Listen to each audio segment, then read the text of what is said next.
जय हिंद दोस्तों, स्वागत है आपका हमारे यूट्यूब चैनल गोल इंडियन आर्मी में।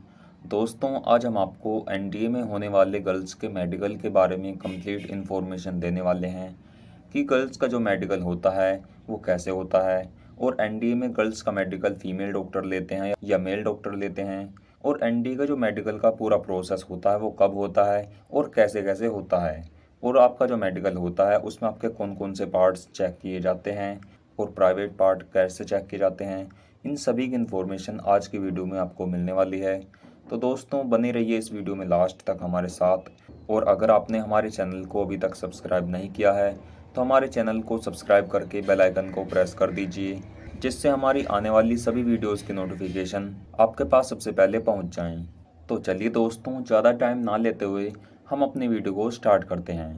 दोस्तों, जब आप एनडीए के रिटन एग्ज़ाम को क्वालिफाई कर लेते हैं तो उसके बाद आपको एसएसबी इंटरव्यू के लिए बुलाया जाता है।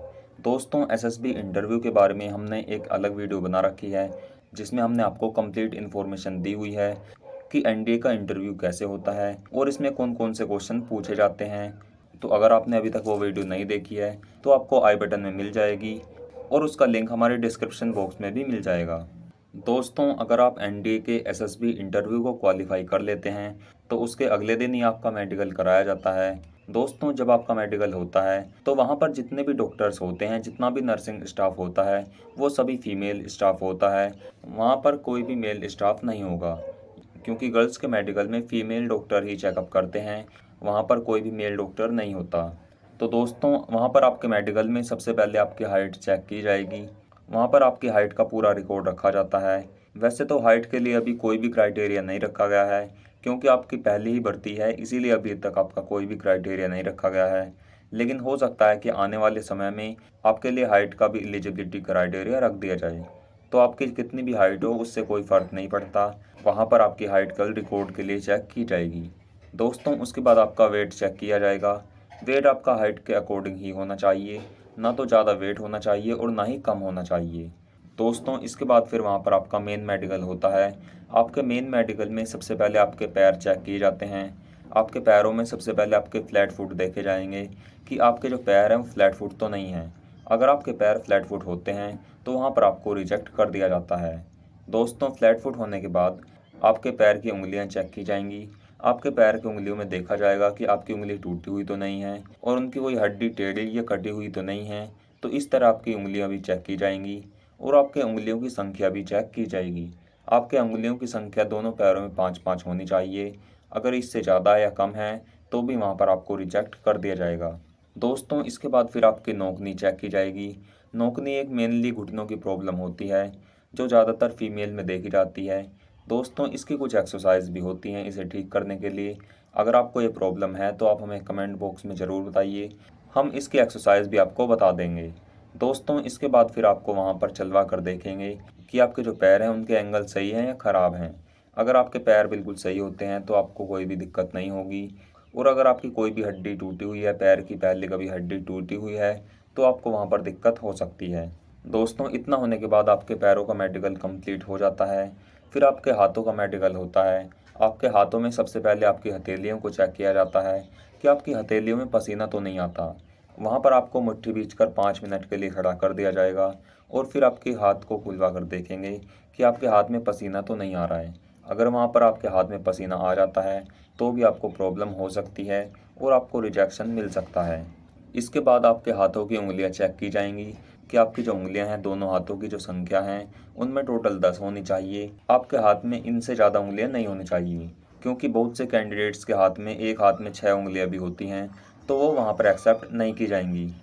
दोस्तों, इसके बाद आपके जो कोहनी की हड्डी होती है उसका एंगल चेक किया जाएगा कि आपके जो कोहनी की हड्डी है उसका एंगल ख़राब तो नहीं है या टेढ़ा तो नहीं है, या फिर आपके हाथ की हड्डी टूटी हुई तो नहीं है। इन सभी का वहाँ पर आपका चेकअप किया जाएगा। तो इस तरह आपके हाथों और पैरों का मेडिकल कंप्लीट हो जाएगा।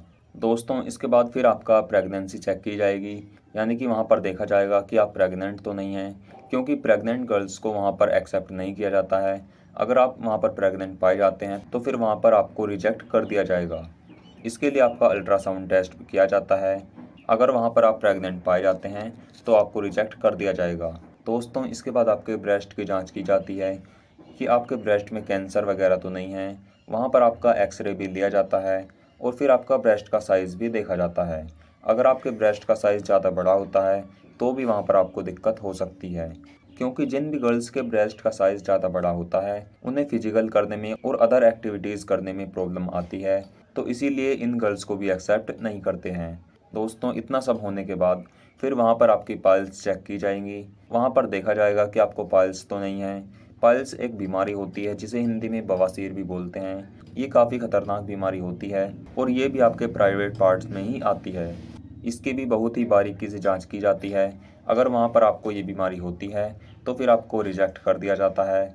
वहाँ पर ऐसी गर्ल्स को भी एक्सेप्ट नहीं करते हैं। दोस्तों, इतना सब होने के बाद फिर वहाँ पर आपकी बॉडी चेक की जाएगी कि आपकी बॉडी पर कोई मार्क वगैरह के निशान तो नहीं हैं, आपकी बॉडी पर कोई टैटू तो नहीं है, या फिर कोई टाँके वगैरह तो नहीं लगे हैं, या फिर अगर आपका कोई शरीर पर जली कटे का निशान है तो भी आपको दिक्कत हो सकती है।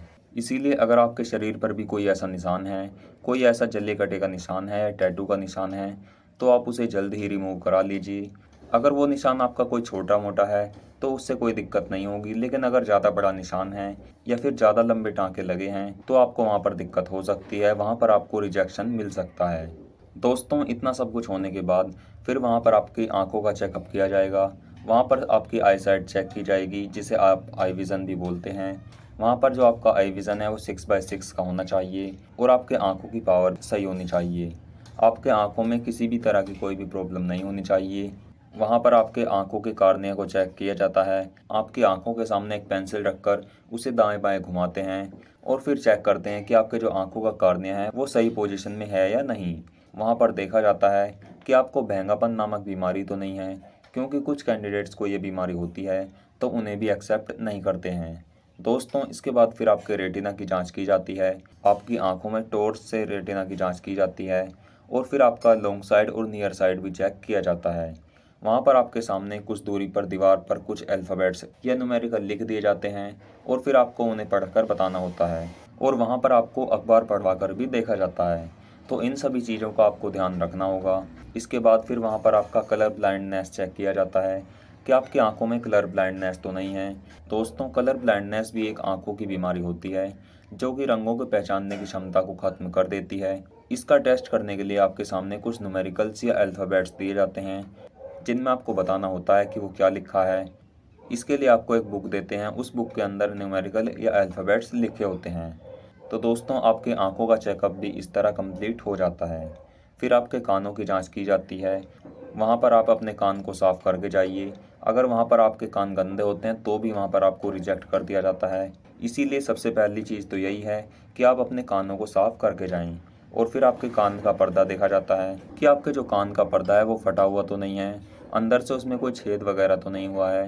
तो इस चीज़ की भी वहाँ पर जाँच की जाती है। फिर इसके बाद आपके सुनने की क्षमता को चेक किया जाता है।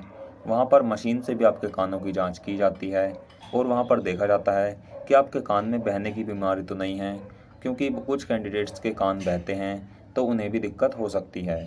इसीलिए अगर आपके कान में कुछ भी दिक्कत है तो पहले ही उसे ठीक करा लीजिए। आप अपने डॉक्टर से उसे ठीक करा लीजिए। दोस्तों, इसके बाद फिर आपके नाक की जाँच की जाती है। वहाँ पर मेनली आपकी नाक की हड्डी देखी जाती है कि आपकी जो नाक की हड्डी वो ज़्यादा बढ़ी हुई तो नहीं है, या फिर आपके जो नाक की हड्डी है उसमें कुछ भी दिक्कत तो नहीं है।